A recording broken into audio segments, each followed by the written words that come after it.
Ile razy próbowałeś przeciwstawić się diabłu i przegrałeś? Nie jesteśmy w stanie ich wszystkich zliczyć, prawda? Jeśli nie jestem poddany Bogu, Jego wola nie przejawia się we mnie, nigdy nie będę w stanie przeciwstawić się diabłu.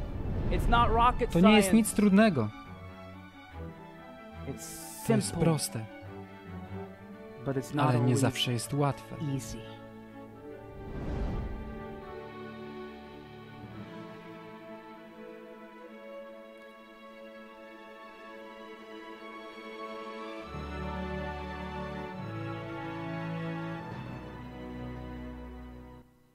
Witam Was na naszym ostatnim wykładzie z serii 10. Przebyliśmy długą drogę, nieprawdaż? To niewiarygodne. Zaczęliśmy od omówienia pokrótce mojej i Kobi historii. Potem rozmawialiśmy o kryształach wodnych i o wszystkich tych małych rzeczach, na które miała wpływ muzyka. Następnie przeszliśmy do funkcjonowania płatu czołowego, a potem zaczęliśmy wnikliwie analizować muzykę i dowiadywać się o niej więcej. A potem odbyliśmy naszą dźwiękową podróż i dostroiliśmy nasze uszy, by usłyszeć więcej. Potem omówiliśmy CCM i odkryliśmy pewne problemy. I w końcu na ostatnim wykładzie omówiliśmy temat uwielbienia. Wiem, że jest on ciężki, ale jakże ważny, ponieważ Bóg zasługuje na nasze uwielbienie. A teraz przeskoczymy do tego, co nazywam 4C chrześcijaństwa, ponieważ nasz temat to dylematy muzyki, a Pan chce być przedmiotem naszego uczucia. Chce, żebyśmy Go zobaczyli i w Nim mieli nadzieję spełnienia naszych potrzeb, a nie w muzyce, nie w rozrywce, ani w niczym innym, prawda? Więc potrzebujemy Chrystusa podczas tego wykładu i chcę zaprosić, by był tu obecny. Pomódlmy się. Ojcze w niebie, Panie, proszę, pobłogosław nas Twoim Duchem Świętym. Mówiłeś, że jesteś, gdzie są 2 albo 3 zebrani w imię Twoje. Ojcze, zebraliśmy się tu razem w imieniu Boga Wszechmogącego. Powiedziałeś, że Twoja obecność jest tu z nami. I Panie, muszę przyznać, że czułem Twoją obecność cały weekend.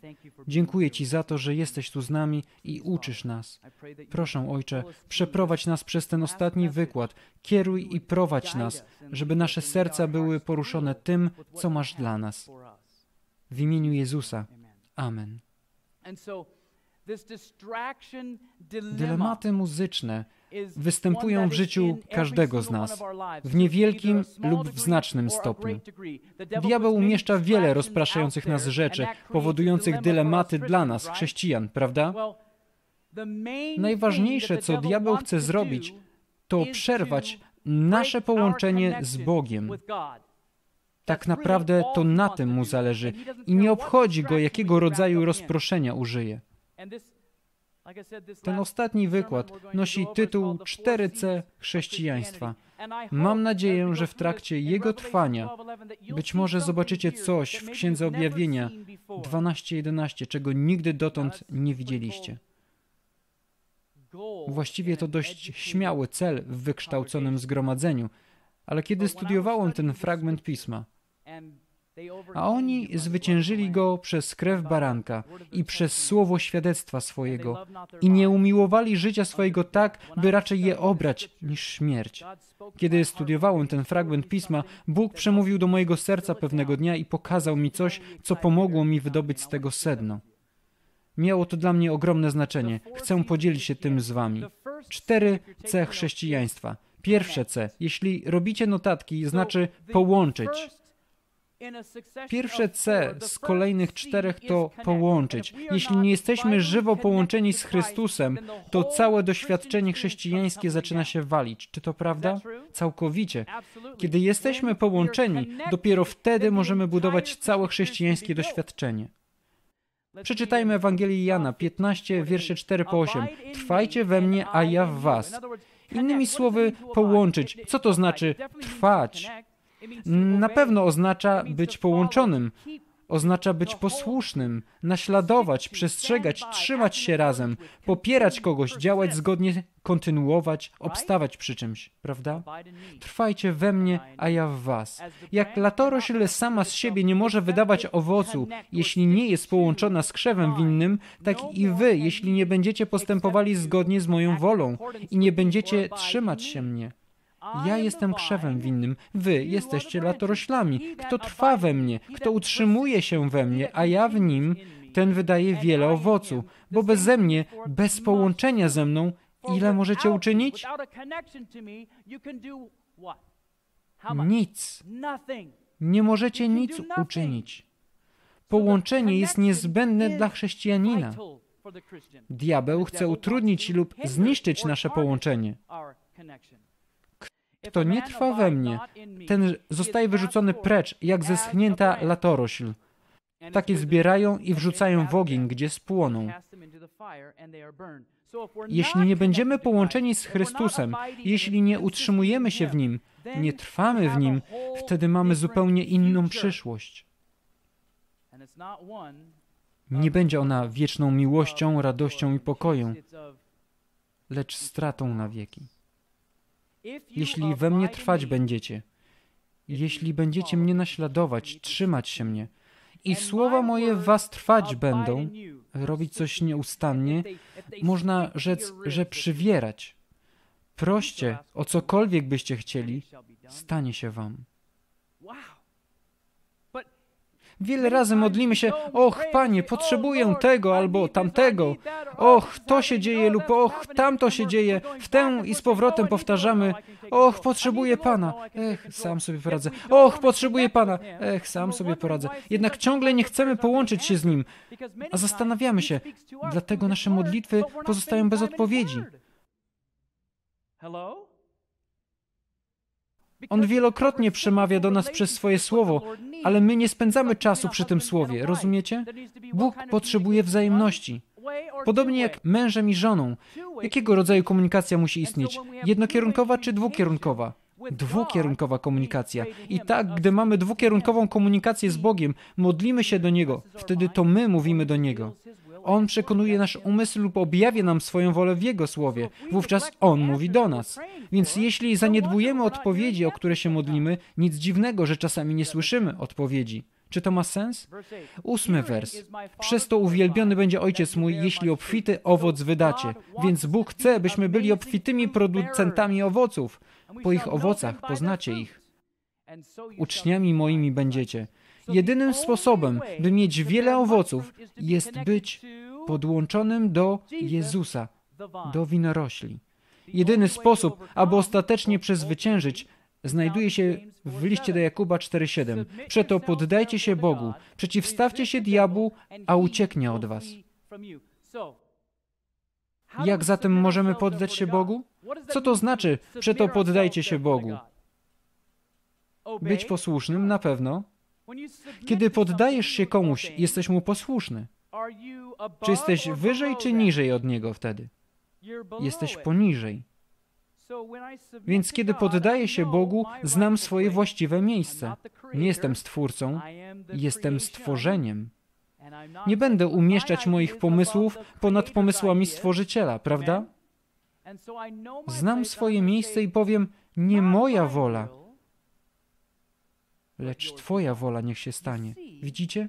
Kiedy idę w ślad filozofii rób co chcesz, kiedy angażuję się w tego rodzaju styl życia, to mówię, wiem lepiej niż Bóg. Jestem wyżej niż Bóg. Nie. Ten tekst mówi, przeto poddajcie się Bogu. Więc kiedy przychodzimy do Boga, poddajemy się, mówiąc, nie znam odpowiedzi, nie stoję wyżej od Ciebie, Ty jesteś nade mną, poddaję się Tobie i proszę, byś zmienił moje serce. Proszę, żebyś działał przeze mnie, ponieważ następna część wersetu mówi, przeciwstawcie się diabłu. Jeśli nie jestem poddany Bogu i Jego wola nie objawia się we mnie, nigdy nie będę w stanie przeciwstawić się diabłu. Ile razy próbowałeś przeciwstawić się diabłu i przegrałeś? Nie jesteśmy w stanie ich wszystkich zliczyć, prawda? A ile razy przeciwstawiałeś się i odniosłeś sukces? Mam nadzieję, że ich też nie możecie wszystkich zliczyć. Na czym polega różnica? Po pierwsze, byliśmy połączeni. Chrystus mógł działać przez nas i to On odniósł zwycięstwo przez nas. Musieliśmy być chętnymi uczestnikami. Przeciwstawcie się diabłu jest słowem oznaczającym działanie, a wtedy diabeł ucieknie od ciebie. Właściwie jest to równanie to plus to równa się to. Poddanie plus przeciwstawienie się z Jego siłą i mocą równa się zwycięstwo. Diabeł ucieka. To jest niesamowite. Teraz Psalm 50:15 mówi tak: i wzywaj mnie w dniu niedoli, wybawię Cię, a Ty mnie uwielbisz. Więc Bóg mówi, jeśli napotykasz problemy w swoim życiu, to jeśli tylko poddasz mi się i wezwiesz mnie, pomogę Ci i będziesz mnie sławił, gdyż odniesiesz zwycięstwo. Ponieważ Bóg obiecał nam zwycięstwo. Taki jest Jego cel. Czy w to wierzycie? Amen. Obecnie mam zdrową relację z moją mamą. Chwała Bogu. Kiedy byłem dzieckiem, było nam razem ciężko, ale Bóg naprawdę nas uzdrowił i wszystko poukładał. Jednak czasami, gdy dzwonię do niej, ona ma czelność nie odebrać telefonu. Słyszę: cześć, tu Pam, niestety nie ma mnie obecnie. Myślę sobie, to nie Pam, to nieprawda. To kiepska kopia Pam. Mam rację. Jestem teraz niedostępna. Zostaw mi wiadomość, odzwonię tak szybko, jak będę mogła. Ale mamo, ja potrzebowałem porady. Mamo, musiałem porozmawiać z tobą o czymś. A ona miała czelność mieć własne życie. Ale uwielbiam w Bogu to, że za każdym razem, kiedy Go wzywam, nigdy nie zastałem automatycznej sekretarki. Ani razu. Bóg był zawsze po drugiej stronie. Właściwie On jest dokładnie tutaj, ale rozumiecie, o co chodzi. On zawsze czeka na mnie. On zawsze ma odpowiedź, której potrzebuję. Ale muszę wzywać Go w dniu ucisku. Widzicie, diabeł mówi: nie. Wiem, że sprawy są trudne, nie martw się nimi. Po prostu ucieknij we wszystkie moje rzeczy. Ucieknij do mych filmów i muzyki, bo to ci pomoże. Nie, to nie jest rzeczywistość. Jeśli przyjdę najpierw do Boga, jeśli co zrobię, będę Go wzywać, gdy mam kłopoty. On mi pomoże. Nie jest powiedziane, że On zastanowi się i potem się odezwie, ale wybawię Cię, a Ty mnie uwielbisz. Jakie jest pierwsze C? Połączyć. Od angielskiego connect. Poselstwo do młodzieży. Łączność z Bogiem sprzyja dobrym myślom. Czy moglibyśmy również powiedzieć połączenie z Bogiem? Z pewnością.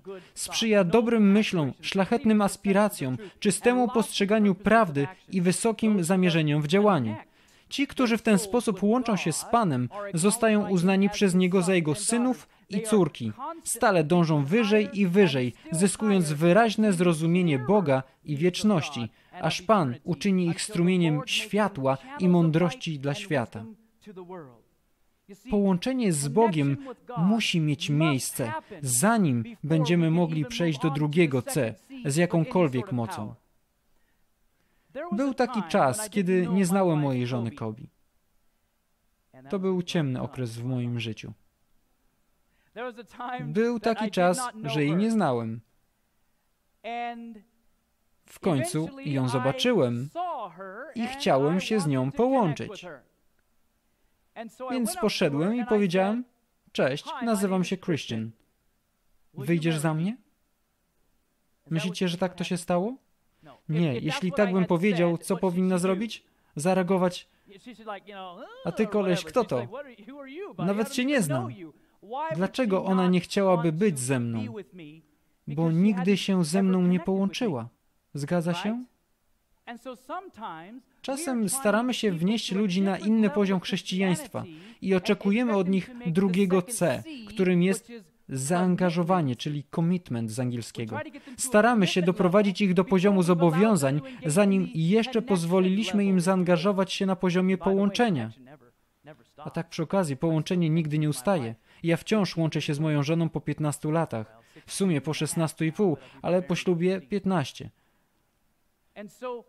Tak wiele razy staramy się wznieść na poziom zaangażowania z Panem. Oczywiście Psalm 37, wiersz 5 mówi: powierz Panu drogę swoją, zaufaj Mu, a On wszystko dobrze uczyni. Co to znaczy powierzyć? Oznacza to zadeklarować, odłożyć na bok, prawda? Na przykład, jeśli powierzam lub deklaruję trochę pieniędzy, to znaczy, że odkładam je na bok.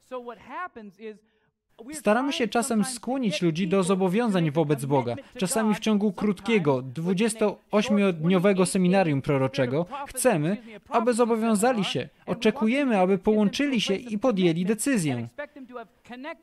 O tak, mam zamiar teraz przyjąć Jezusa i z Nim żyć. Przyjaciele, czasami taka forma po prostu nie działa. Nie obwiniam jej za to, ale są pewne rzeczy, na które musimy uważać. Dlatego jestem wdzięczny za pastorów, starszych i osoby świeckie, którzy są na tych seminariach, wspierają je i zaprzyjaźniają się z tymi, którzy biorą w nich udział, ponieważ musimy angażować się w przyjaźń ewangelizacyjną, gdzie możemy pomóc im zakochać się w prawdzie. I oni powiedzą: tak, teraz rozumiem, widzę tu lud Boży i chcę być jego częścią. Potrzebujemy pomóc im w tej fazie połączenia. Musimy też pomóc naszym dzieciom nauczyć się, jak połączyć się z Jezusem. Nie możemy po prostu powiedzieć: musisz być posłuszny.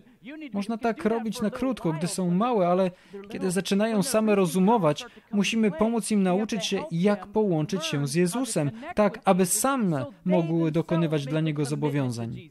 Nieprawdaż? W przeciwnym razie będzie to tylko religia moich rodziców. Powierz Panu drogę swoją. Panowanie Boże nie opiera się na ślepym poddaństwie lub przymusie, tak jak to szatan stara się nam przedstawić. Bóg przemawia do naszego rozsądku i sumienia. Chodźcie i spór ze mną wiedźcie. Brzmi wezwanie Stworzyciela do istot, które stworzył. Izajasz 1,18. Od nas zależy, czy wybierzemy uwolnienie z niewoli grzechu i chwalebną wolność dzieci Bożych.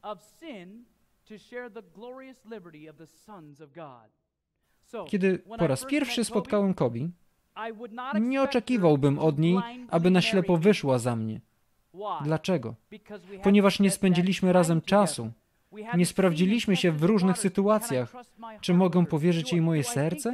Czy myślę, że wyrwie mi serce z klatki piersiowej, może rzuci je na ziemię i podepcze? Czy wierzę, że będzie ostrożna z moim sercem? Czy wierzę, że będzie mi pomagać w mojej życiowej wędrówce? Kiedy po raz pierwszy ją spotkałem, nie byłem chrześcijaninem. Czy mamy podobne upodobania, podobne antypatie? Czy lubimy ten sam rodzaj muzyki, ten sam rodzaj filmów? Tego typu kwestie w tamtym czasie to były pytania, które sobie zadawałem. Kiedy już byliśmy wystarczająco połączeni i uwierzyłem, że nie wyrwie mi serca z mojej piersi, odbywał się wtedy etap połączenia. Miała miejsce dwukierunkowa komunikacja. Wtedy ostrożnie przeszedłem do kolejnego etapu i powiedziałem: to trochę żałosne, ale naprawdę tak było. Nie spytałem, czy wyjdziesz za mnie, ani czy zostaniesz moją dziewczyną, ani czy będziesz moją narzeczoną. Powiedziałem: wiesz, naprawdę Cię lubię. Myślę, że jestem głęboko w Tobie zalubiany. Poważnie, mówię serio. Prawda, kochanie? Rzekłem do niej: naprawdę Cię lubię. Łatwo jest ją lubić. Naprawdę Cię lubię i mam przeczucie, że Ty też bardzo mnie lubisz. Nie chcę, żebyśmy byli chłopakiem i dziewczyną, ale po prostu nie randkujmy z innymi ludźmi. To jest w sumie to, co powiedziałem. Ona powiedziała: okej, w porządku. Pomyślałam: och, naprawdę jesteśmy podobni. Więc z czego się bałem? Bałem się odrzucenia, bałem się zaangażowania.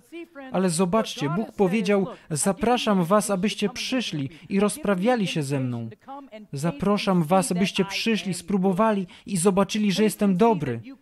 Spróbuj i zobacz, że możesz mi zaufać swoim sercem, bo nigdy nie wydrę go z twojej klatki piersiowej i nie rzucę nim na ziemię. Możesz mi zaufać. Tylko w ten sposób możemy dojść do tego wniosku, jeśli spędziliśmy czas z nim w modlitwie i nad Jego Słowem. W taki sposób się łączymy. Bez połączenia nigdy, przenigdy nie będziemy chcieli się zobowiązać. Dlaczego? Z obawy przed odrzuceniem. Co jeśli Bóg mnie odrzuci? Kiedy poznamy Boży charakter, zrozumiemy, że On nas nie odrzuca. wtedy możemy zbudować naszą pewność i powiedzieć: chcę poświęcić się Bogu. A my niemal myślimy: och, mam nadzieję, że On mnie nie zawiedzie. Czy Bóg nas zawiedzie? Nie. Tak naprawdę to ja mam nadzieję, że to ja Go nie zawiodę. O to nam chodzi. I czasami Go zawodzimy, ale wiecie co? Jako kochający małżonek, a tym On jest, małżonkiem, przebaczy swojej żonie.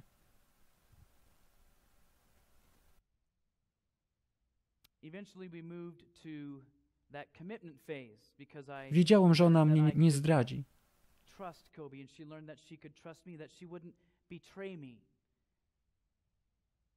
Posiadając wiarę, pewność i ufność w Boga, mamy wszystko, a Bóg nigdy nie zdradzi naszego zaufania. Możesz Mu zaufać. On jest zawsze kochający. Cierpliwie znosi nasze słabości i ułomności. Zawsze jest gotowy wybaczyć nasze przewrotności. Czy przeczytaliście to? On nas nie odrzuca, bo mamy problemy. On tak nie robi. Tu jest napisane: cierpliwie znosi nasze słabości i ułomności. Jest gotów odpuścić nam nasze przewrotności. On nam pomaga. Możesz Mu zaufać przez całą drogę aż do nieba. Tu jest napisane, aby chodzić potulnie, z ufnością i pokorą przed Nim, powierzyć nasze drogi Jemu. Wszelką troskę swoją złóżcie na Niego, gdyż On ma o was staranie. Amen. To inny obraz Boga, nieprawdaż? Niektórzy ludzie myślą, że Bóg mówi: masz być mi posłuszny, bo cię spalę. Tak nie jest, to fałszywa doktryna.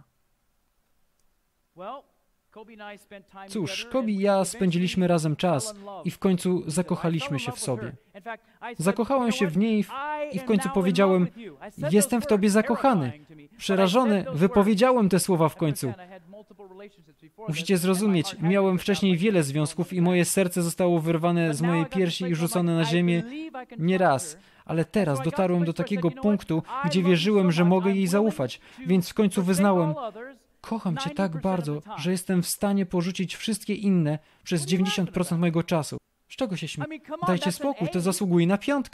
Prawda, nauczyciele? To 5. 5 z minusem, ale 5. Czy powinna przyjąć tę ofertę? Nie. O, jesteście nieustępliwi. Co powiecie na to? Stwierdziłem: Kobe, kocham Cię tak bardzo, że mam zamiar dać 95% siebie. Teraz to jest mocna 5. Czyż nie? Czy powinna na to pójść? Dlaczego? To nie 100%? O, wy chcecie 100%? Czy to w ogóle możliwe dla człowieka być wiernym w 100%? Tak, to jest możliwe. I ona powinna wziąć nie mniej niż całe moje serce. W sumie nawet poganie bez Bożej pomocy mogą być wierni. A wyobraźcie sobie chrześcijanina, który jest naprawdę połączony. Dla niego wierność to żaden problem, zgadza się. Zasługuje na 100%, prawda? Wiecie, co jest niesamowite? To, że Bóg wie o wszystkich naszych śmieciach. Wie, kim jesteśmy. Nie możemy nałożyć żadnej maski. Zna nasze zmagania, o których nie wie nawet nasz współmałżonek. Wie, co naprawdę dzieje się w naszych sercach. Wie, jakie mamy wątpliwości. Czy to wszystko jest w ogóle prawdziwe? Wie, że czasami schodzimy na złą drogę. Możliwe, że jesteśmy zagubieni nawet właśnie teraz. Zna wszystkie nasze ukryte strachy. Wiecie, gdyby Kobe wiedziała, w jakim byłem emocjonalnym chaosie, nie wiem, czy przyjęłaby moją ofertę. Ponieważ byłem nieźle pokancerowanym facetem, który doświadczył w dzieciństwie wielu nadużyć i tych wszystkich śmieci, które wpływają na psychikę. Nie wiedziałem, jak kochać. Byłem emocjonalnym wrakiem. I myślę, że gdyby mogła naprawdę przeczytać i zobaczyć moje serce, stwierdziłaby: nie, dziękuję. Ale wiecie co? Bóg może naprawdę zobaczyć i On zna nasze serca. Oto najpiękniejsza wiadomość. On wciąż Cię chce. Wybrał mnie. I zgadnijcie co? Nawet nie daje mu 100%. Powinien przyjąć ofertę? W kategoriach logicznych nie. Bo czasami, jak mówi Biblia, cudzołożę, idąc za innymi kochankami. Ale wiecie co? Bóg przyjmuje ofertę, nawet jeśli da mu tylko 1%. Pracuje nawet nad tym. Bóg jest cudotwórcą, bo w pewnym momencie mojego życia dałem mu może 1%. Nigdy bym nie pomyślał, że będę wygłaszał kazanie na podium w kościołach na całym świecie. Ale Bóg jest naprawdę dobry w pracy z 1%. I nie zostawił mnie na poziomie 1%, prawda? Nie wiem na poziomie ilu procent jestem teraz, ale to nie jest 1%. Wiem, że to nie jest 100%, bo wtedy pewnie zostałbym przemieniony. Więc taka jest rzeczywistość. Wy wszyscy też tu jesteście i ja też. To oznacza, że jeszcze nie jesteśmy doskonali. Jesteśmy w trakcie dochodzenia do pełni. Kiedy w końcu zrozumiałem, że ona mnie przyjmie, a ja postanowiłem ją wziąć, kiedy w końcu powiedziałem, zgadzam się na to zobowiązanie i chcę iść z Tobą dalej. A potem, kiedy dowiedziałem się o Bogu i widziałem, że obchodzi się ze mną ostrożnie, że chce mi pomóc i mnie kochać, szkolić mnie i nauczać, ociosać niektóre moje twarde krawędzie, zrobić wszystko, co potrzebował, zdałem sobie sprawę, że to robi, bo naprawdę mnie kocha. Jesteście rodem wybranym. Zostaliście wybrani przez samego Boga. Jesteście królewskim kapłaństwem. Przyjaciele, pochodzimy z królewskiej rodziny. Jesteśmy narodem świętym, ludem nabytym. To znaczy wydzielonymi ludźmi, abyście rozgłaszali cnoty tego, który was powołał z ciemności do cudownej swojej światłości. My Go miłujemy, bo On nas pierwej umiłował. Mam nadzieję, że nasza miłość do Boga jest faktycznie odzwierciedlona w naszym życiu. Mam nadzieję, że nie wyznajemy Go tylko wargami, mówiąc, o, kocham Boga, a naszym życiem negujemy Jego istnienie. Mogę powiedzieć do Kobi, kocham Cię tak bardzo, Cię kocham, przykro mi, że byłem z jakąś inną kobietą, przykro mi, ale już nigdy więcej tego nie zrobię. Czy mogłaby mi wybaczyć? Czy moglibyśmy iść dalej i mieć zdrową relację? Moglibyśmy. To możliwe. Tak się dzieje. Tak się dzieje, ale nie z nami. Tak się dzieje na całym świecie. Nie w naszym przypadku, prawda, kochani? Ale grzech można przebaczyć, a nawet gdybyśmy cudzołożyli, jak opisuje to 7 ksiąg w Biblii, idąc za naszymi idolami lub innymi kochankami, gdybyśmy poszli za nimi, ale wrócili do Boga, Bóg nie pyta, czy jesteś pewny, że chcesz wrócić tym razem? Mówi, rozweselę się nad Tobą ze śpiewaniem. Kocham Cię. Zagubiony, został odnaleziony.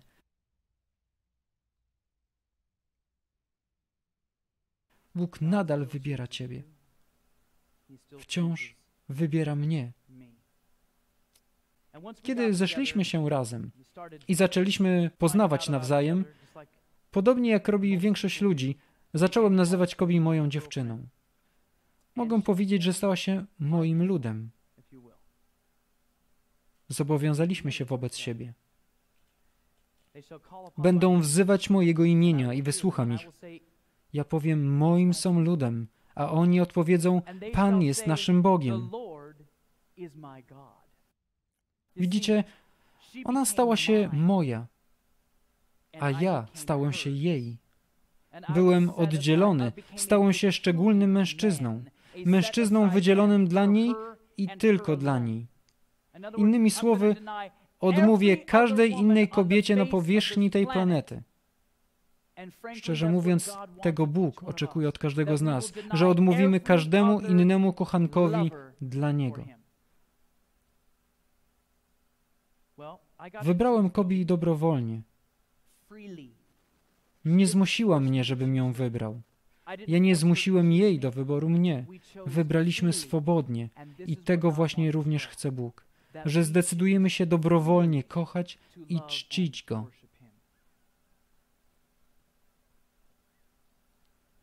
A jeśli by się wam wydawało, że źle jest służyć Panu, to wybierzcie sobie dzisiaj, komu będziecie służyć, prawda? Lecz ja i dom mój służyć będziemy Panu, więc dzisiaj jest dzień wyboru, zgadza się? Bo jutro może być za późno. Z kilku powodów. Możemy opuścić to miejsce i stracić życie. A co jeśli odkładałem podejmowanie decyzji zobowiązania się Bogu? Straciłem życie i nigdy tego nie zrobiłem. Co jeśli dziś jesteście mocni w Panu, ale jutro stajecie się z powrotem słabym naczyniem i nie podejmujecie decyzji?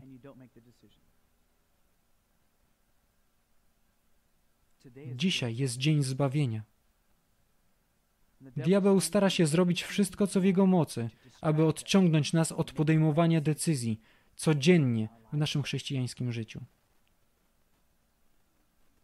Mówi nam: wyjdźcie spośród nich i odłączcie się, mówi Pan. Odłączcie się od wszystkich kochanków, od wszystkich innych bożków. Innymi słowy, odwróćcie się od wszystkich innych bogów. Duch proroctwa mówi: myślmy o dobroci Boga, mówmy o Jego mocy, śpiewajmy o Jego miłości, oddajmy nasze dusze Bogu jako wiernemu Stwórcy i przestańmy się martwić i denerwować. Bóg pomoże nam żyć ponad rzeczami tego życia. Daje nam mnóstwo dobrych rzeczy do przemyślenia i rozmawiania. Pójdźmy przed oblicze Chrystusa. On oczyszcza niebiańską świątynię. Wejdźmy tam w wierze. Zaopatrzenie zostało wykonane dla naszego oczyszczenia. Fontanna została otwarta dla grzechu i nieczystości.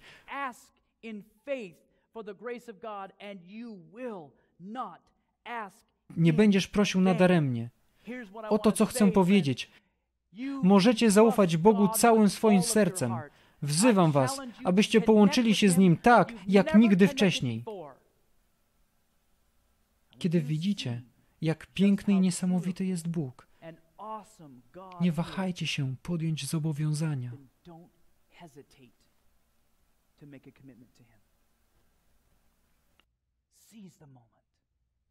Wykorzystajcie ten moment. Co powstrzymuje cię od bycia ochrzczonym właśnie teraz? Jakie przeszkody stoją na twojej drodze? Jakie dylematy napotykasz w życiu, bez których sądzisz, że nie możesz żyć? Jakie rzeczy oddalają cię od Boga? To nie musi być tylko rozrywka. Filmy, muzyka, książki, internet. To może być praca, sukces, sława.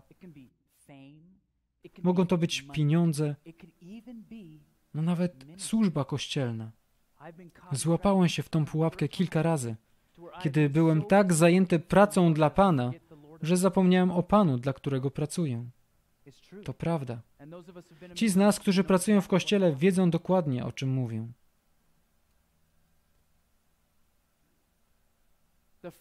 Pierwsze C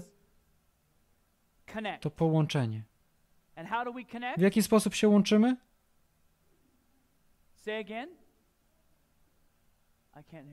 Powtórzcie, nie słyszę. Poznając Boga, łączymy się z Nim, czytamy nasze Biblię, modlimy się, spędzamy czas z Panem. To jest połączenie, prawda? A potem widzimy, co Bóg ma dla nas, że potrzebujemy Go w naszym życiu, że oferuje nam same dobre rzeczy i nam pomaga. Wówczas możemy przejść do etapu zaangażowania.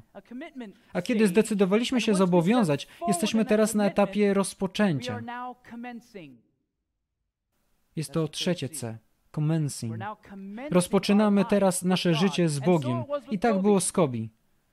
Kiedy po raz pierwszy ją spotkałem, musieliśmy spędzić czas razem, aby poznać się nawzajem. A potem, kiedy zobaczyłem, że mogłem jej ufać, a ona mi, wtedy zobowiązałem się być z nią, a ona ze mną. I wreszcie wypowiedziałem słowa: czy wyjdziesz za mnie? Uklęknąłem, trzymając bukiet kwiatów. To było obciachowe, jak sądzę, ale tak właśnie zrobiłem. Powiedziała, że to było doskonałe. Chwała Panu. Tak w ogóle to dłuższa historia. Pewnego dnia może wydamy naszą opowieść. Jest niesamowita. A więc poprosiłem ją, by za mnie wyszła. A moje serce głośno biło jak oszalałe, prawda? Powiedziała tak i usłyszałem, jak aniołowie śpiewają. Pan dał mi coś dobrego, dając mi Kobe. Więc zrobiłem krok do przodu i rozpocząłem mój związek z Kobe. Wiecie, co jest smutne? Tak wiele osób tkwi w fazie połączenia i nigdy nie przechodzi do fazy zaangażowania. Wtedy nigdy nie mogą rozpocząć wspólnego życia i mieć wspaniałego małżeństwa. Widzę to też w chrześcijaństwie. Często pozostają oni na etapie połączenia lub jak gdyby etapie połączenia. Zamierzamy tamto sprawdzić, sprawdzimy to, sprawdzimy tamto. Nigdy nie idziemy do Boga, by uczyć się od Niego bezpośrednio. Słuchamy tej osoby, słuchamy tamtej osoby, tu trochę, tam trochę. Oglądamy ten program, może tamten. Wypełniamy naszą głowę tym wszystkim, ale osobiście nie łączymy się z Bogiem. Więc nigdy nie dochodzimy do etapu zobowiązania i nigdy nie rozpoczynamy pracy dla Boga. To takie smutne. Bo połączenie jest ważne i zaangażowanie jest istotne, ale dopóki nie potraktujecie poważnie chrześcijaństwa, dopóki nie zaczniecie robić czegoś niesamowitego, by przyprowadzać duszę do Chrystusa i rozpoczniecie dzieło Boże, brakuje wam ogromnej części waszego chrześcijańskiego doświadczenia. To prawda. Mateusz 28:19 mówi o tym rozpoczęciu. Idźcie. To pierwsze słowo. Co to oznacza? Iść, to znaczy rozpocząć. Idźcie. Na miejsca? Gotowi? Stop. Ale tak wielu chrześcijan robi. Zwracają swoje oczy na znak Jezusa Chrystusa, przygotowują się, chcą się zaangażować, ale nigdy nie wyruszają. Wiecie, z iloma osobami rozmawiałem? Czasami udaje się do kościołów, organizacji, na różne kampy, następnie zapraszają mnie z powrotem, może 2-3 lata później, 4 lata później, mówią, przyjedziesz? Jasne, i wracamy. Czasami dokładnie te same osoby, które mówiły mi o swoich planach służby dla Boga 4 lata temu, nadal planują zrobić coś dla Boga w przyszłości. Pytam, bracie, jak ci idzie?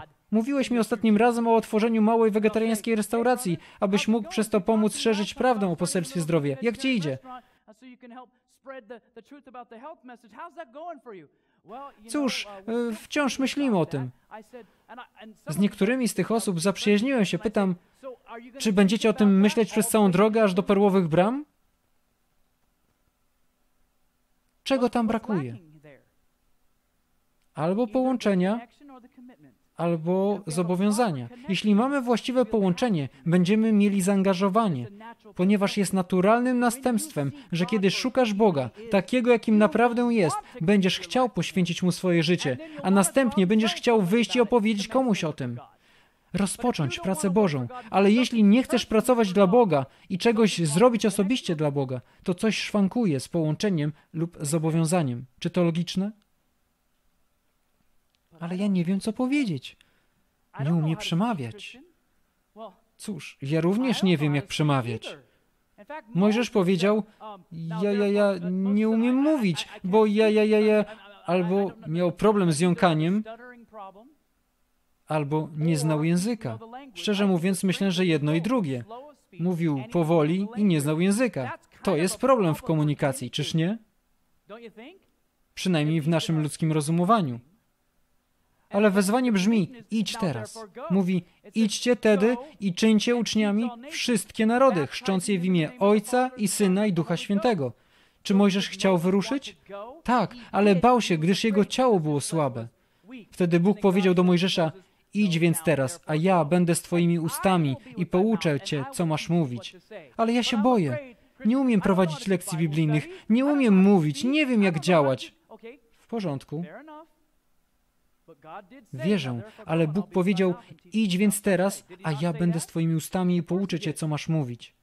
Czyż tak nie powiedział? Oczywiście, że tak. Więc oznacza to, że gdy Bóg mówi nam, żebyśmy coś zrobili, On umożliwi nam zrobienie tego. Taka jest prawda. Ale nie wiem jak. Oddaj to Bogu. Kiedy byłem młody w mojej wierze, jedno z moich pierwszych studiów biblijnych było z około 8 młodymi mężczyznami. Jeden z mych przyjaciół, wychowany jako adwentysta, powiedział: Christian, jest grupa młodych chłopaków, którzy chcą się spotykać i studiować Biblię. Nigdy nie prowadziłem studium Biblii. Czy mógłbyś przyjść i to zrobić? Ja na to: ja też nie prowadziłem jeszcze nigdy studium biblijnego. On na to: ale chciałbyś?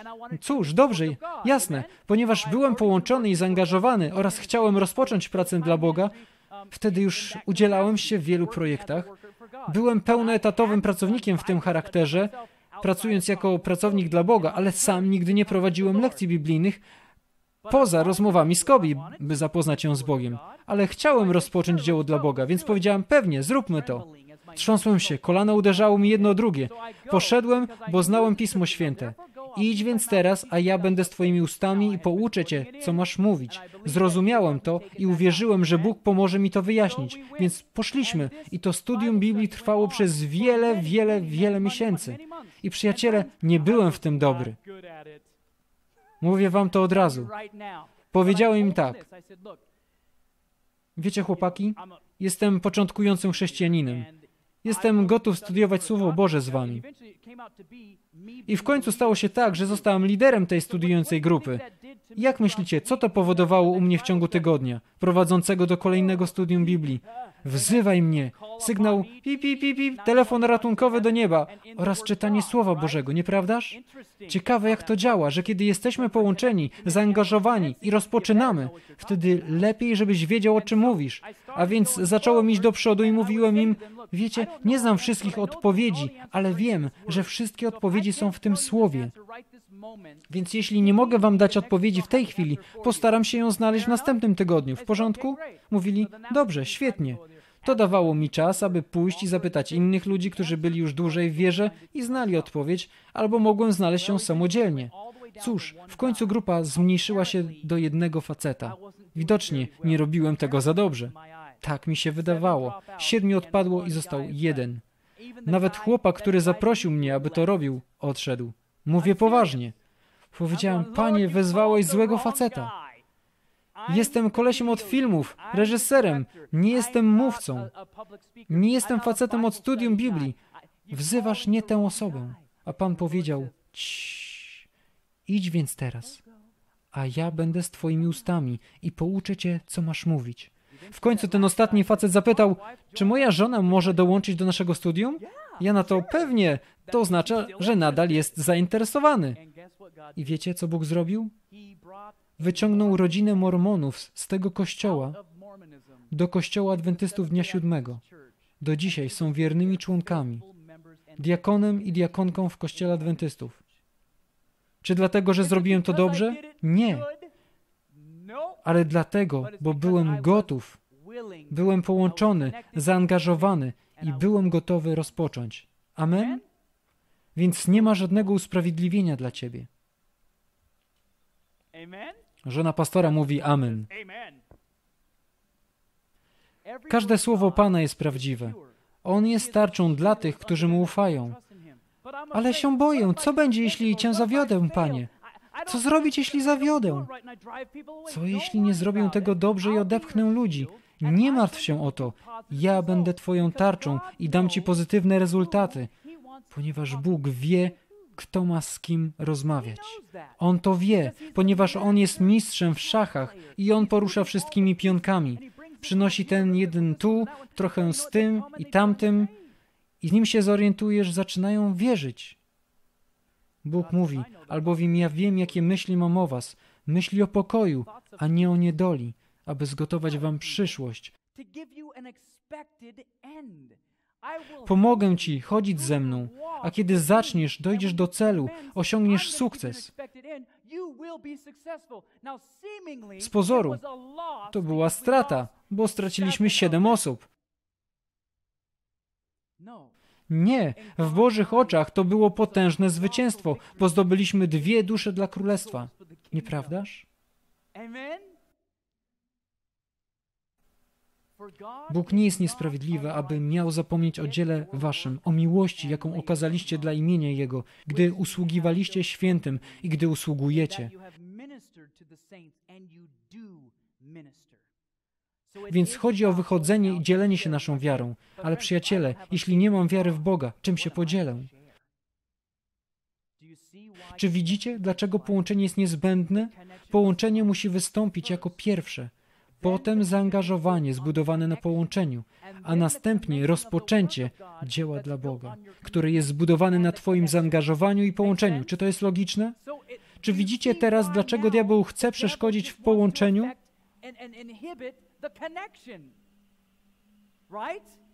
Jeśli może on nas rozpraszać i popsuć połączenie, wie, że runie nasze chrześcijańskie doświadczenie.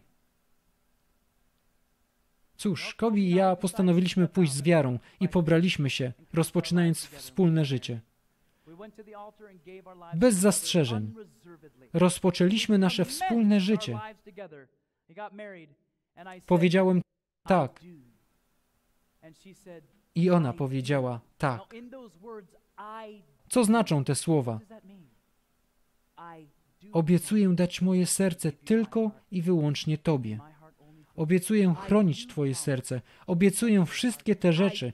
Wszystkie te piękne rzeczy są zawarte w słowie tak. Bóg już powiedział nam tak. On czeka, byśmy Jemu również powiedzieli tak.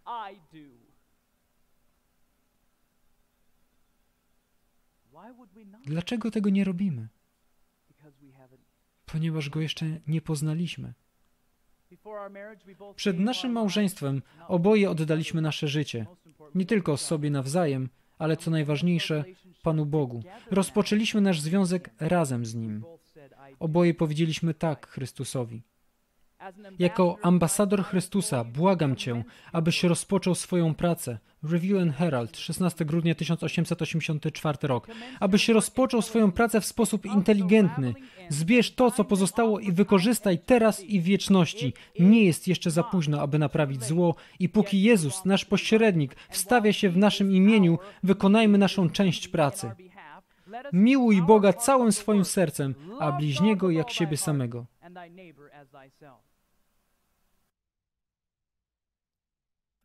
Jeśli chodzi o Kobi, mógłbym powiedzieć, a co jeśli powiem coś nie tak? Co będzie, jeśli nie postąpię właściwie? A jeśli ona odwróci się, jeśli ją zawiodę? Co jeśli? Jeśli nigdy nie podjąłbym tego kroku, aby wyruszyć, zaryzykuję i zobaczę, czy ona chce być ze mną. Mógłbym stracić 16 lat najlepszego związku, jakiego doświadczyłem w moim życiu. Przyjaciele, co jeśli zawiodę Boga? Co jeśli Bóg mnie nie zaakceptuje? Co jeśli? I po prostu nie robimy kroku z wiarą. I przegapiamy przepiękne błogosławieństwo relacji z Bogiem. Kiedy poddałem się Bogu 16 lat temu, powiem wam, że to była najlepsza decyzja w moim życiu z Bogiem. Poszliśmy do przodu i zostaliśmy ogromnie nagrodzeni pięknym małżeństwem. Chrystus w Biblii jest nazywany Panem Młodym, a my, Kościół, jesteśmy nazwani oblubienicą. To symbol ścisłego związku, który możemy mieć ze sobą i z Chrystusem. Możemy stać się jedno z Chrystusem. List do Filipian 4:13. Wszystko mogę w tym, który mnie wzmacnia w Chrystusie. Widzicie więc, jak to działa? Jeśli łączymy się z Nim i poświęcamy Mu nasze życie, to siła Chrystusa pomoże mi zrobić wszystko. To nie jest moja własna siła. Oczywiście muszę chętnie uczestniczyć w tej relacji, tak jak muszę chętnie uczestniczyć w związku z Kobi. Więc kiedy biorę udział z własnej woli, Bóg mówi, Christian, chcę, żebyś poszedł tu albo zrobił to. Mówię, oczywiście, Panie, oto jestem, poślij mnie. Jeśli Kobi mówi, Christian, czy mógłbyś to zrobić, czy tamto? Mówię, oczywiście, kochanie, co jest potrzebne? Nie, co? Po co mam to zrobić? Zrób to sama. To dopiero byłoby wspaniały związek, nieprawdaż? Nigdy tak nie mieliśmy. Jeśli prosi mnie o coś, odpowiadam oczywiście. Chcę jej służyć. Dlaczego? Ponieważ cenię ją bardziej niż siebie. Kocham ją. Tak samo jest z Bogiem. Jeśli Bóg mnie prosi, bym poszedł i coś zrobił, a ja wychodzę z tymi wszystkimi wymówkami, czy to naprawdę odzwierciedla miłość do Boga? Czy jest to służenie wargami? Strach przed diabłem? Czy jest to brak połączenia albo zaangażowania? Moi bracia, bądźcie mocni w Panu i w sile Jego potęgi. Przywdziejcie całą zbroję Bożą, abyście mogli ostać się przed zasadzkami diabelskimi. Gdyż bój toczymy nie z krwią i z ciałem, lecz z nadziemskimi władzami, ze zwierzchnościami, w przemyśle muzycznym, z władcami tego świata ciemności, w przemyśle filmowym, ze złymi duchami w okręgach niebieskich. Dlatego weźcie całą zbroję Bożą, abyście mogli stawić opór w dniu złym i dokonawszy troszeczkę wszystkiego, by ostać się. Kiedy jesteśmy połączeni, gdy jesteśmy zaangażowani, gdy rozpoczynamy, ostatecznie będziemy doświadczać 4 C, co oznacza, że będziemy zwyciężać, z angielskiego conquer. Miej nadzieję w Panu, bądź mężny i niech serce Twoje będzie niezłomne. Miej nadzieję w Panu, gdyż sam Pan na dany rozkaz, na głos Archanioła i trąby Bożej stąpi z nieba. Wtedy najpierw powstaną ci, którzy umarli w Chrystusie, potem my, którzy pozostaniemy przy życiu. Razem z Nim porwani będziemy w obłokach w powietrze na spotkanie Pana i tak zawsze będziemy z Panem. Przeto pocieszajcie się nawzajem tymi słowy. Jeśli jesteś połączony, jesteś zaangażowany i rozpoczynasz, to zwyciężasz i udamy się do domu. Amen. Ale przyjaciele, jeśli nie jesteśmy połączeni i nie pozwalamy, żeby diabeł nadszarpnął to połączenie, czy powoli przerwał je albo rozerwał je za jednym zamachem, to nie zobaczymy królestwa.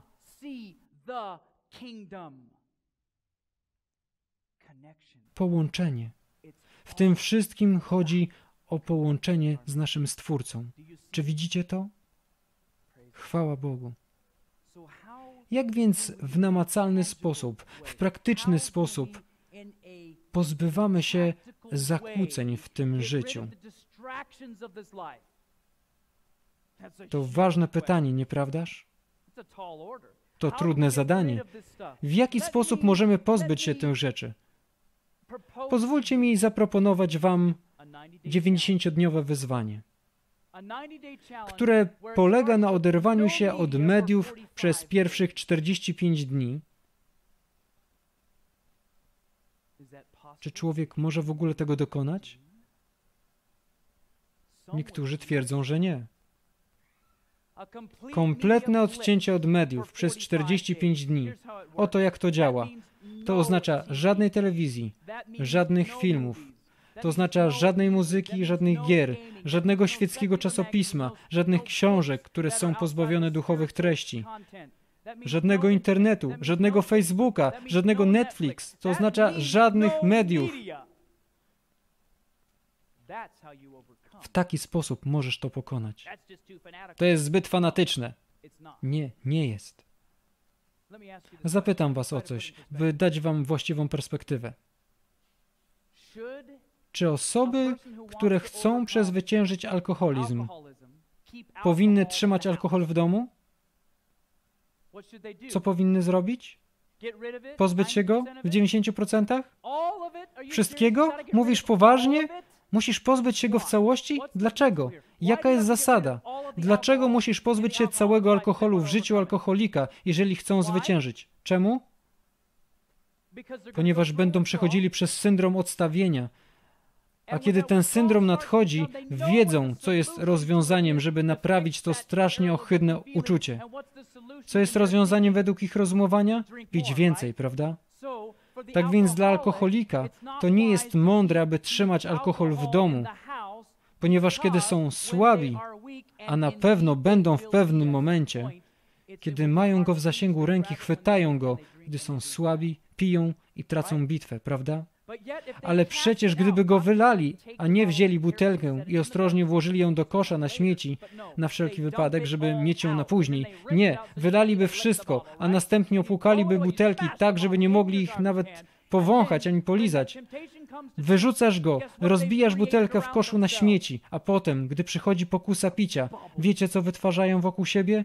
Bańkę, prawda? Macie rację, strefę buforową. Bóg chce ustawić bardzo realne zabezpieczenie ochronne wokół nas. Więc prosimy Boga, by chronił nas przed rzeczami tego świata. Prosimy Boga, by chronił nas przed inwazją diabła. Mówimy, Panie, prosimy, trzymaj diabła z dala od nas. On ustawia swoje zabezpieczenie ochronne, a wtedy mówimy, hej, chłopaki, jaki hollywoodzki film chcecie oglądać? Przeznaczony tylko dla dorosłych? Wtedy to zabezpieczenie żegna się z wami i przychodzi diabeł. Czy tak to działa? Tak to działa. Święci aniołowie są tutaj, mówiąc, odejdźcie, wy psy piekielne. Odsuńcie się, to są Boży ludzie. Poprosili Boga o ochronę, więc chronimy ich, wynoście się. A zły anioł na to, nie martwcie się, w poczcie przyjdzie Netflix. Nie martwcie się, inna rzecz nadchodzi. Nie martwcie się, będą surfować po internecie i spowodujemy, że wyskoczy im trochę reklam. Rozumiecie, o co chodzi? Nagle te małe, aroganckie, upadłe anioły, które chcą zrobić nam krzywdę, są zaproszone do naszej obecności, bo przyjęliśmy rzeczy diabła do naszego domu. A aniołowie Boży składają swoje skrzydła, odsuwają się w tył i zabierają swoje światło z nimi. Litości. To prawda. Brak mediów w ciągu 45 dni. A zatem potencjalnie żegnamy się z diabłem na 45 dni. Dlaczego mielibyśmy to zrobić? Dlaczego mielibyśmy pościć od tego wszystkiego? Cóż, to jest dobre pytanie. Ponieważ odkryto naukowo, że potrzeba około 45 dni, aby wytworzyć nowy nawyk. To zresetuje nasze kubki smakowe lub raczej słuchowe. Nasze rozeznanie się poprawi. Zaczniemy słyszeć głos Boga. Nasze chrześcijańskie doświadczenie osiągnie nowy poziom. Ziemskie sprawy dziwnie zbledną. Chwała Bogu. Będziemy mieli czas, by zainwestować w nasze chodzenie z Bogiem i nawet nauczymy się wsłuchać w ciszę. Kiedyś nie mogłem znieść nawet chwili ciszy. Musiało zawsze coś grać w tle.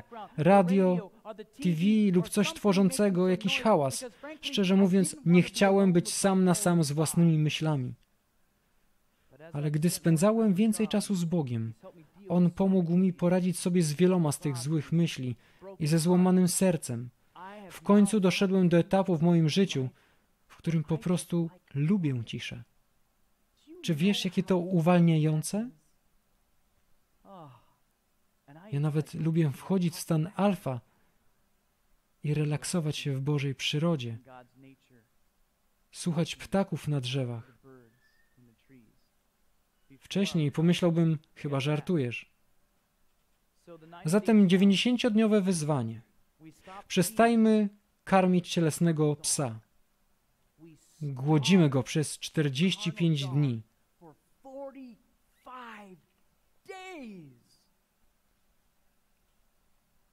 W pierwszym dniu usuwamy wszystkie media z naszego życia lub cokolwiek, co Duch Święty objawił, że może być problemem w naszym życiu.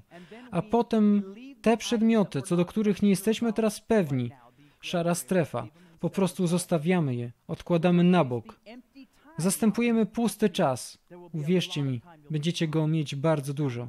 Będziecie w szoku, jak wiele czasu macie w swoim życiu. Zamieniamy ten pusty czas na twórcze rzeczy. Ludzie mówią, w życiu mi się nie uda.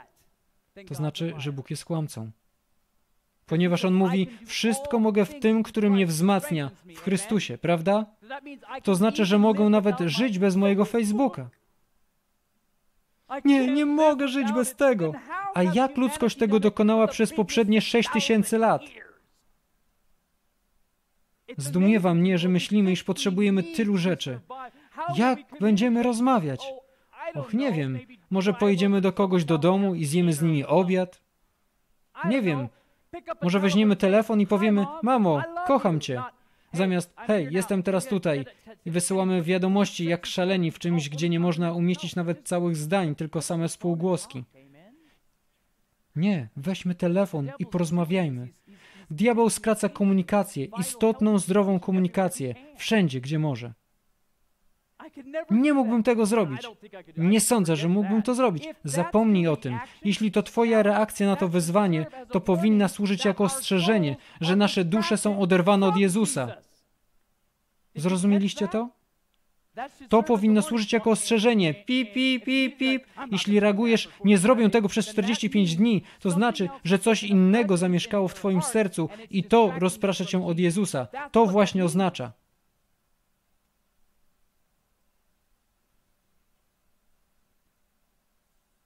A oto wyjątki. Jeśli jesteś studentem i potrzebujesz komputera lub dostępu do internetu, aby wykonać prace szkolne, w porządku. Jeśli jesteś w pracy i twoja praca wymaga e-maili, sprawdzania czegoś w internecie, obejrzenia filmu szkoleniowego lub cokolwiek to może być, jest to w porządku. Nie o tym rozmawiamy. To nie byłoby praktyczne, żebyśmy po prostu wyjęli 45 dni z naszego życia. Musimy zarabiać na utrzymanie, chodzić do szkoły, rozumiem to. Jeśli wykonujesz muzykę w kościele i musisz mieć próby, to wspaniale. Jeśli jesteś na lekcji muzyki, to świetnie. Jeśli jednak uczysz się grać ciężki rock and roll, powiedziałbym nie na 45 dni. Pozwól Bogu zmienić twoje kubki smakowe. Więc chodzi o to, żebyśmy unikali śmieci, unikali grzesznej diety dla cielesnego psa.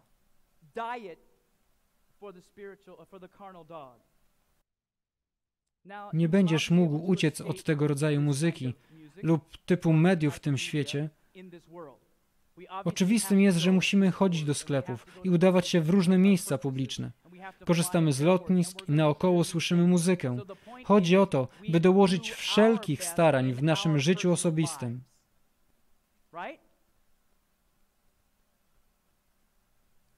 Ponieważ musimy zmienić nasze uzależnienie od tych rzeczy. Teraz biegniemy do muzyki lub uciekamy do filmu, programu telewizyjnego po to tylko, żeby się zrelaksować, zamiast zwrócić się do Boga w modlitwie: Panie, potrzebuję pomocy. Te rzeczy stały się zakłóceniami w naszym życiu. W 46 dniu przywracamy tylko tę muzykę, o której wiemy, że przejdzie nasz test. My oczywiście zaczęliśmy od pierwszego dnia czytać Biblię i proponuję wam czytanie życia Jezusa. Chcecie wiedzieć dlaczego? To jest cały 90-dniowy program, a w życiu Jezusa jest 89 rozdziałów.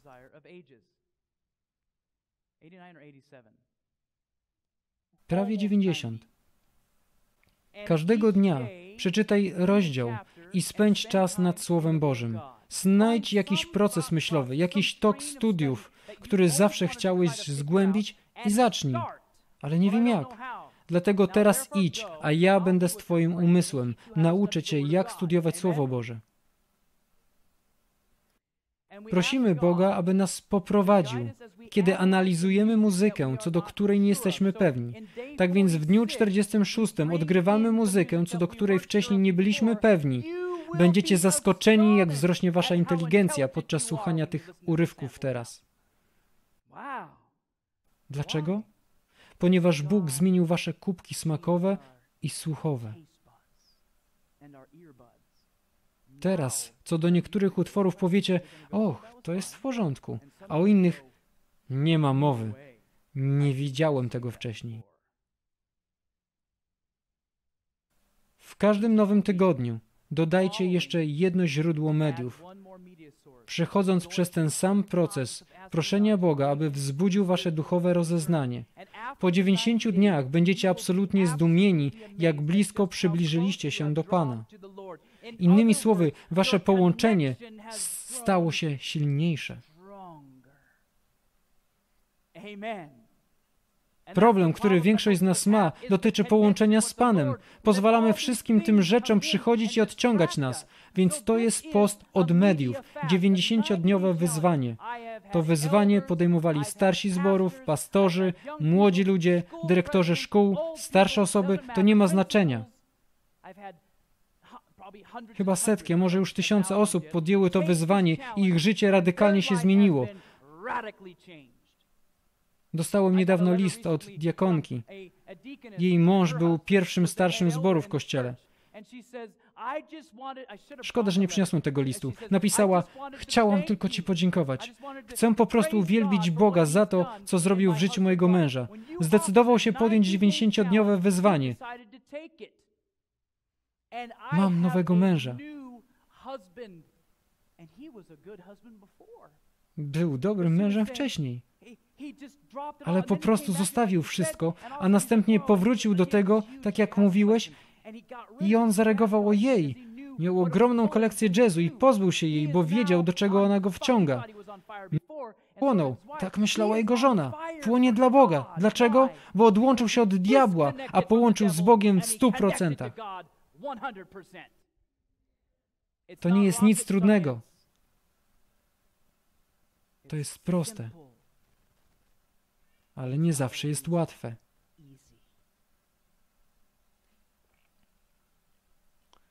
Z prowadzeniem Ducha Świętego po 90 dniach zdecyduj, czy powinieneś dołączyć kolejne 90 dni. Stoczyłem dobrą walkę. To jest biblijne. Walczenie jest biblijne. Nawiasem mówiąc, dobry bój bojowałem.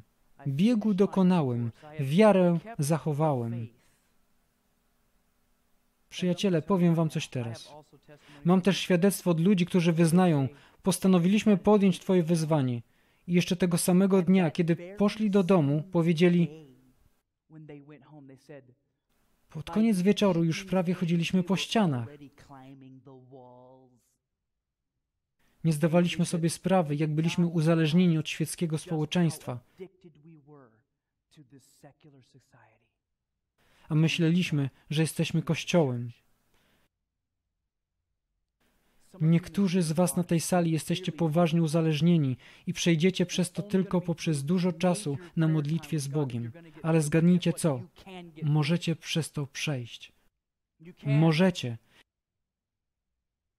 I zmienić wasze życie na zawsze. Nie będziecie już więcej rozpraszani. A teraz oczekuje mnie wieniec sprawiedliwości. Dlaczego? Bo walczyliśmy w dobrym boju wiary, który mi w owym dniu da Pan, sędzia sprawiedliwy, a nie tylko mnie, lecz i wszystkim, którzy umiłowali przyjście Jego. A oni zwyciężyli Go przez krew baranka i przez słowo świadectwa swojego. I nie umiłowali życia swojego tak, by raczej je obrać niż śmierć. To był nasz tekst początkowy. I zgadnijcie co? 4C są w tym jednym tekście. Przeanalizujmy go.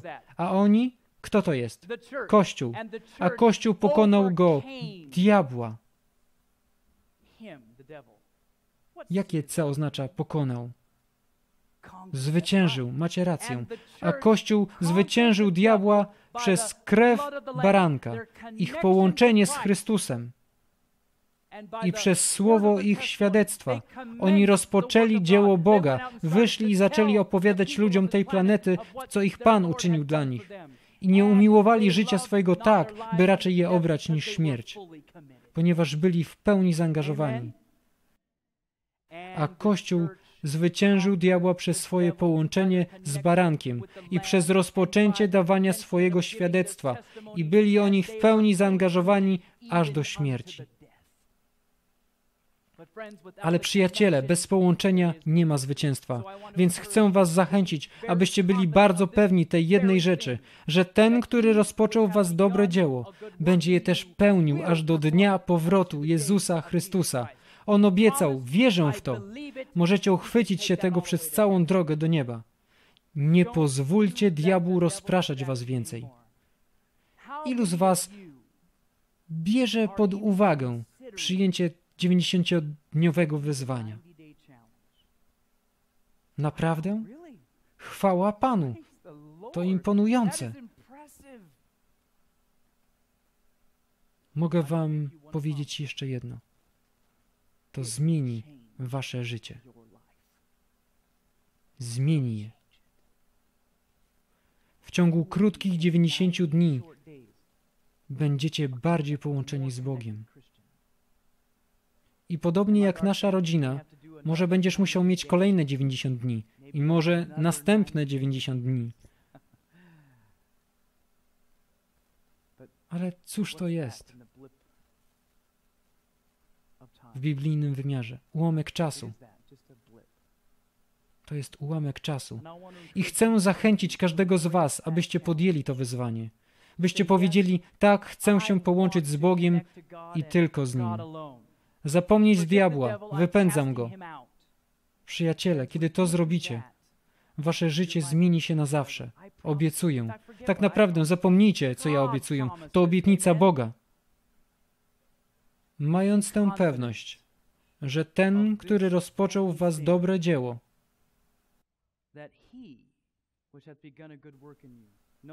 zauważcie, kto wykonuje tę pracę. Jezus Chrystus. Ten, który rozpoczął w was dobre dzieło, będzie je też pełnił aż do dnia Chrystusa Jezusa.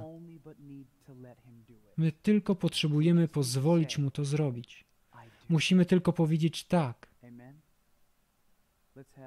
Zakończymy wspólną modlitwą i chciałbym zaprosić każdego z was, ktokolwiek zechciałby, aby dołączyć do mnie na kolanach. Szukajmy naszego Stworzyciela w modlitwie.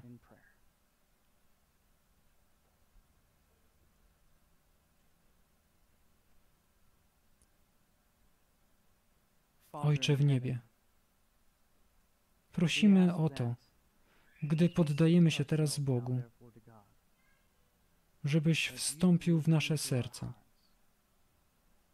Pomógł nam przeciwstawić się diabłu, żeby uciekł od nas. Panie, proszę, byś pomógł każdemu tutaj, kto podejmuje decyzje o kolosalnych zmianach w ich życiu. Bądź z tymi, którzy oglądają nas na całym świecie w tej chwili i pomóż im, Ojcze, aby również podjęli te decyzje. A tych, którzy już zdecydowali powiedzieć tak, muszą to zrobić. Może nie chcę, ale potrzebuję to zrobić. Och, Panie, modlę się, byś wzmocnił ich również. Panie, proszę, żebyś pomógł każdemu z nas. Pomóż nam zbliżyć się do Ciebie i oddalić od rozpraszającego nas świata wokół nas. Prosimy, abyś odpowiedział na tę modlitwę zgodnie z Twoją wolą. Modlimy się w imieniu Jezusa. Amen.